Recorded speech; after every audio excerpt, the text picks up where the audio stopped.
Welcome everybody, we're here at CES 2019 on the Stampede Global booth. We're in LVCC South Hall 2. Industry analyst and consultant David Danto is with me today.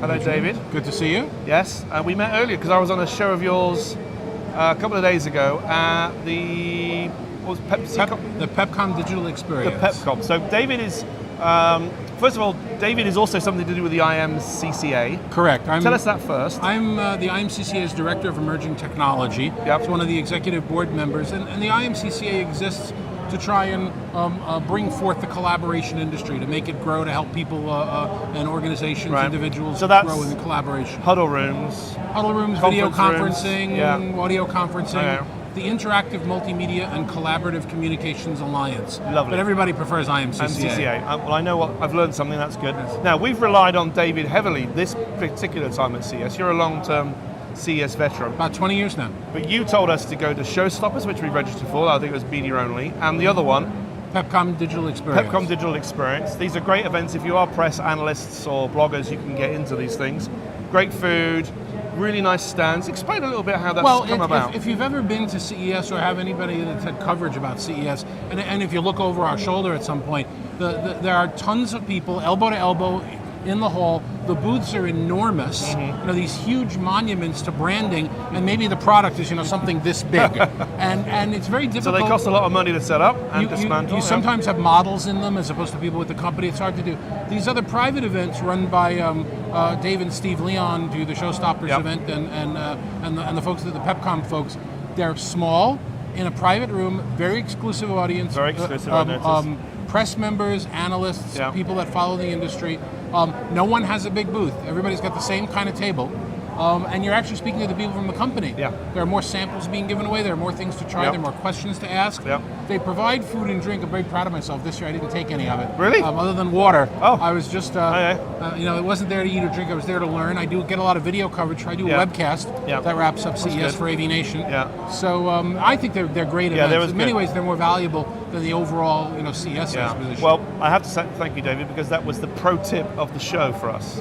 If we'd missed those two events, we would have missed something really big. So thank you very much for that. So CES, you said you've been around about 20 times. Yeah. I first came to CES in 1994, I think, when it was still the Consumer Electronics Show, when the MGM Grand had just opened. It had only been open a couple of months. Mm-hmm. So what have you seen in those 20 years? Lots of change, obviously. Lots and lots of change. Well, CES is always, and I'll include this year, even though I'm a little disappointed with this year, but CES is always an 18-month look ahead as to what's going on in the technology industry. Do you think it's that far ahead, 18 months? And I, because I'll prove that out by things coming to market where people are saying, wow, can you believe you can buy one of these? I said, well, that's not new. I saw that before. Oh, it must have been CES a year and a half ago. Okay. So, here we're seeing, I saw a drone beneath us playing ping pong. Yeah. And the idea that AI is that good, it can add that kind of coordination on a moving ball is really amazing.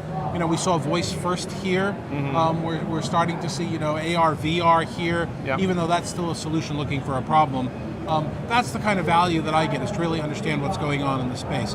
Sadly, last year the show became so big, and it kind of pivoted where it's much more of a concept show than a product show. Right. So I come here to find out what are the new products, what are the new services. You can't show somebody AI. Maybe you can demonstrate it, but you get this whole situation where you get these enormous stands of a car company with these model cars in them, and the cars are being sold because of how nice the dashboard feels to play with and whether or not it sees your experience. Honestly, I'm still buying cars now that have good safety records and good engines. I don't really give a damn what the dashboards do. But that's the industry we're in right now. People are buying things based on technology. So you get those themes from the show now. Okay. I want to come on to whether or not AV people should come to CES. But before I do that, I just want to say one of the things that we see with CES is it's difficult to find good things. There's not enough investigative journalism going on where people walk the show floor. Right. I think a lot of the stuff, if you look at CNET and BBC and all the other things, they just go to the car shows, the Intel, Samsung, LG, whatever else. So you find a couple of nuggets of information, nuggets of product design and things in a hall which is unexpected, where you're surrounded by drones, or you're surrounded by scooters, or you're surrounded by iPad cell phone cases or cables and things. So I think AV tweeps people like ourselves have got a job to do But should AV people come every year to CES? Well, that's an interesting question. My gut answer would be yes. Okay. But it is hard.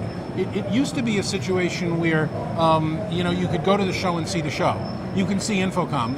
ISE is hard, but you can see ISE. Yeah, ISE is very hard to see these days. But as of 8-9 years ago, CES is impossible to see. You either have to bring a team of 5 or 6 people and split it up, or you have to pick and choose what you're going to look at. So I'm not going to see everything. No. I'm hoping I'll find those needles in a haystack, and I'll figure out what the value is. But the things I do find, like I was at the I/O Gear today, they're showing off a new 4K wireless transmission system for video. Right. You know what?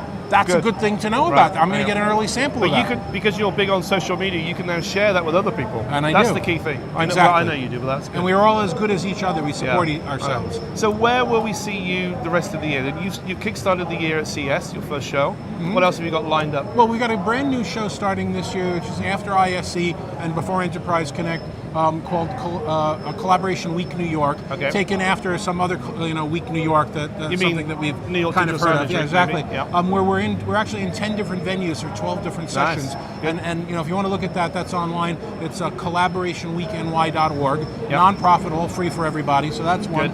As I said, I will be at Enterprise Connect. I'll be presenting there this year. I will still go to Infocom.